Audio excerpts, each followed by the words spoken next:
Hello everyone and welcome to the channel. My name is Dr. Grace and today we're talking about vulva itch. First of all, what is your vulva? I realize that a lot of women do not really know the difference between their vulva and their vagina, and they think that they're one and the same, but they're not. So the first thing that we'll do today is realize the difference so that next time we know exactly what we're talking about when we use certain terms. So this is a picture that I got from the internet, right?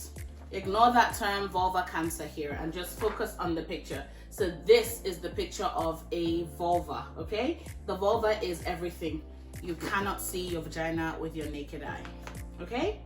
This is the vulva. The vulva involves everything, okay? Your clitoris, your labia majora, which is the big lips, your labia minora, which is the small lips, your urethra, which is where pee comes from, and that is the entirety of your vulva, okay?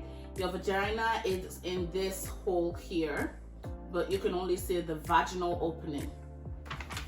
I hope that was kind of clear and easy to understand. So we're talking about vulva itch here, which is an all-encompassing term. This does not mean that everything that we talk about today are the only causes of vulva itch, but these are the most common ones, okay? Now, first of all, the most common one that most people don't even think about is irritation. So irritation from soaps, from tight clothes, from wearing different kinds of fabric that are not really compatible with the whole vulva area. These things can cause irritation and cause you to itch and itch and itch, okay? So it's not every underwear that you should be wearing, okay? You should not be wearing tight underwear, okay? It doesn't matter how cute it is. If it's tight, put it down.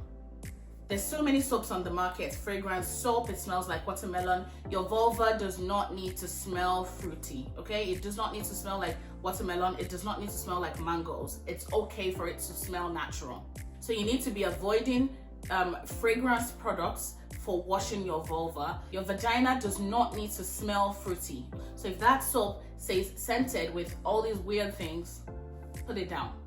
Go for simple hypoallergenic ones. You can use very simple soap to wash your vulva, okay? This brings me to my second point. You should never wash your vagina. Your vagina is a self-cleaning organ, okay? When we wash it, it gets annoyed because we're doing its job for it, all right? The vagina is a say it after me, ladies. Come on. The vagina is a self-cleaning organ, okay? It's gonna clean itself. You can clean your vulva, you can wash your vulva with mild, unscented soaps, but you shouldn't wash your vagina, okay? Remember what we talked about. The vagina is the one that you can't see inside. Douching. Sorry, let's stop that in 2025. If you don't know what douching is when you take water and force it into your vaginal canal at a very high speed just to sort of clean the vagina inside.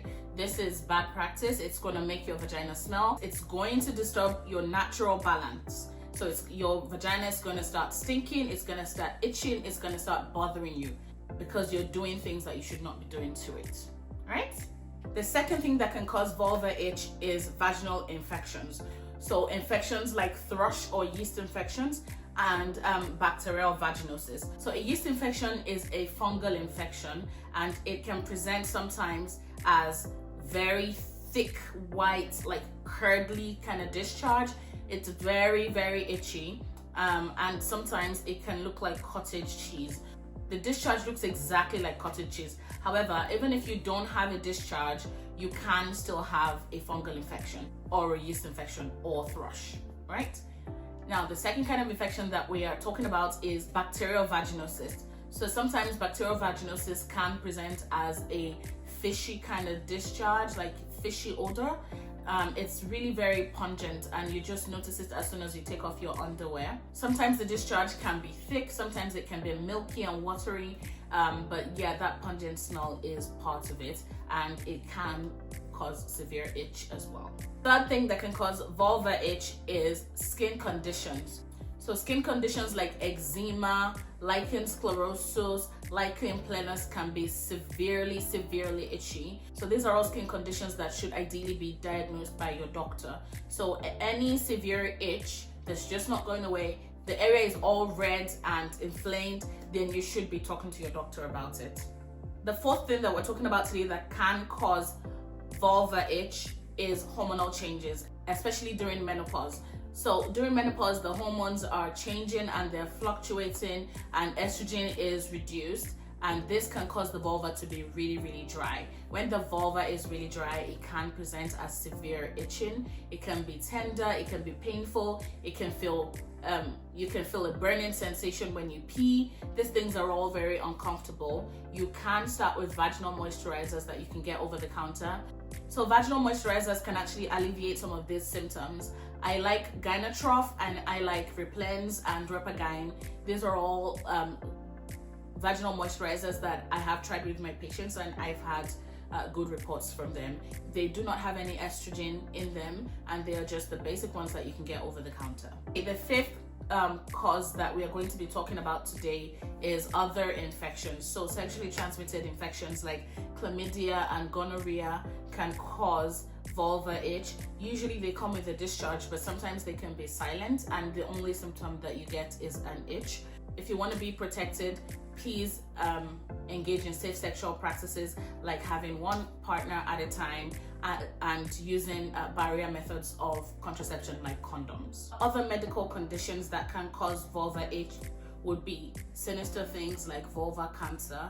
So you need to be listening to your body and seeing your doctor if you have any kind of vulva itch. Okay, now how do we manage these conditions? So for irritation by fragrance and all those things, we already talked about it before, but you need to be using hypoallergenic soaps to wash your vulva only. Do not wash your vaginal canal. Do not douche. Okay, if that underwear is cute but it's not cotton, please leave it on the floor. Okay, if the underwear is cute but it's tight, please leave it on the floor. Okay, do not wear tight clothing and only wear cotton and breathable fabric.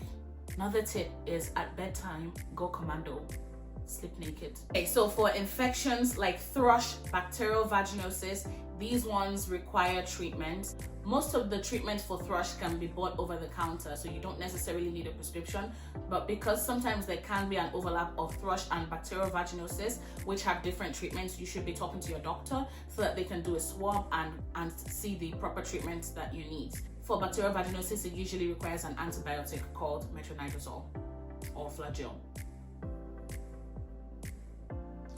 Okay, for skin conditions like lichen planus, lichen sclerosus, eczema, again, you should be talking to your doctor because they all have different management options. Sometimes it's a simple moisturizer that is hypoallergenic. Sometimes you need more serious creams like strong steroid creams to help with the symptoms.